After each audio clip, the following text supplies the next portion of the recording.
Pan India గత కొంతకాలంగా చిత్ర పరిశ్రమలో వినిపిస్తున్న మాట. ఒకటి రెండు భాషల్లో ఏకకాలంలో నిర్మించిన చిత్రాన్ని మిగిలిన భాషల్లోకి అనువదించినంత మాత్రాన పాన్ ఇండియా సినిమా అయిపోదు. కథ, కథనం, నటీనటులు ఇలా సినిమాకు సంబంధించిన ప్రతి విభాగంలో ఆ స్థాయిలో ఉన్నప్పుడు మాత్రమే అన్ని వర్గాల ప్రేక్షకుల్ని ఆకట్టుకోగలదు.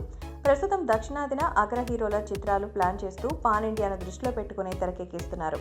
హీరోలు సైతం అలాంటి కథలను చేసేందుకే ఇష్టపడుతున్నారు. టాలీవుడ్లో ఏ హీరో ర్యాంకులో ఈ రేంజ్లో ఉన్నారో గమనిస్తే పాన్ ఇండియా సినిమా విషయంలో అందరికంటే ముందు వరుసలో ఉన్నాడు ప్రభాస్. ఆయన నటించిన Baahubali the beginning, Baahubali the conclusion చిత్రాలు అంతర్జాతీయ స్థాయిలో మంచి గుర్తింపు తెచ్చాయి. ఇక ఆ తర్వాత నటించిన సాహో బాలీవుడ్ ప్రేక్షకులకు తెగ నచ్చేసింది. యాక్షన్ అడ్వెంచర్ థ్రిల్లర్గా తెరకెక్కిన ఈ చిత్రం బాక్సాఫీస్ వద్ద మంచి వసూలని రాబట్టింది. ఇదంతా గతం. ఇప్పుడు ప్రభాస్ నటిస్తున్న చిత్రాలన్నీ పాన్ ఇండియా మూవీలే.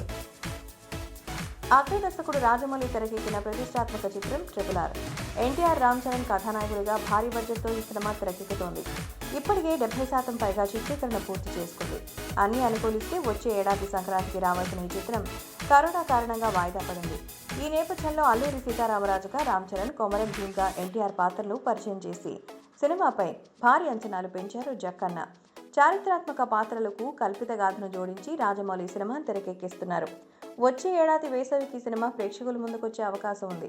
ఈ చిత్రంలో ఇద్దరు కథానాయకులకు జాతీయ స్థాయిలో గుర్తింపు తెచ్చుకోవడం ఖాయమనే టాక్. అలాగే ఈ సినిమా తర్వాత మాటల మాంత్రికుడు త్రివిక్రమ్ కూడా ఎన్టీఆర్ కోసం పాన్ ఇండియా కథను సిద్ధం చేశారట. ఆ తర్వాత ప్రశాంత్ దర్శకత్వంలోనూ ఆ స్థాయి కథతోనే తారక్ నటించబోతున్నట్టు టాక్.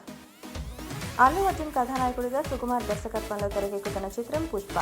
ఒక్క పోస్టర్తో సినిమాపై ఆసక్తిని పెంచారు సుకు. ఇందులో బన్నీ లారీ డ్రైవర్ పుష్పరాజుగా నటిస్తున్నట్టు సమాచారం. KGF కన్నడ చిత్రంగా విడుదలై పాన్ ఇండియా మూవీగా బాక్సాఫీస్ వద్ద భారీ విజయం అందుకుంది. అందుకే KGF 2 కోసం ప్రేక్షకులు ఆసక్తిగా చూస్తున్నారు.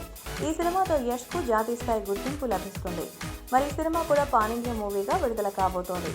భారీ అంచనాలు కూడా ఉన్నాయి. వరల్డ్ ఫేమస్ లవర్ చిత్రం తర్వాత ఇక ప్రేమ కథలు చేయనంటూ సంచలన ప్రకటన చేశారు యూత్ ఐకాన్ విజయ్ దేవరకొండ. అందుకు తగ్గట్టుగానే కథలు కూడా ఎంచుకున్నారు. మాస్ డైరెక్టర్ పూరి జగన్నాథ్ డైరెక్షన్లో పాన్ ఇండియా హీరోగా పరిచయం కాబోతున్నారు. అర్జున్ రెడ్డితో అందరినీ కట్టిపడేసిన విజయ్కు ఈ సినిమాతో నేషనల్ గుర్తింపు వస్తుందని ఆయన అభిమానులు ఆశిస్తున్నారు. వీళ్లే కాదు, చాలా మంది యువ కథానాయకులు పాన్ ఇండియా కథలతో తెరకెక్కే చిత్రాలతో ప్రేక్షకుల ముందుకు రావాలని ఉవ్వుళ్లూరుతున్నారు.